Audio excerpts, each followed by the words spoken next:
کریم صلی اللہ علیہ وسلم نے ایک مرتبہ عبداللہ بن مسعود سے کہنے لگے، اے عبداللہ بن مسعود مجھے قرآن پڑھ کر سنائیے۔ عبداللہ بن مسعود میں چاہتا ہوں کہ میں آپ سے قرآن پڑھ کر سنوں۔ عبداللہ بن مسعود کہتے ہیں آپ ذرا اور کہیں کہ امام الانبیاء نبی علیہ الصلوۃ والسلام ایک صحابی رسول سے کہہ رہے ہیں کہ عبداللہ بن مسعود مجھے قرآن پڑھ کر سنائیے۔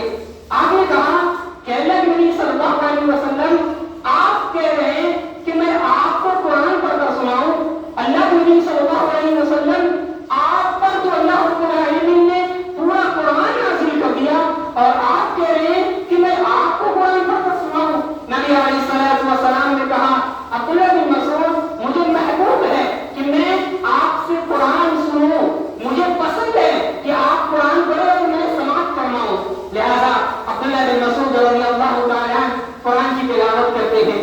قرآن کی تلاوت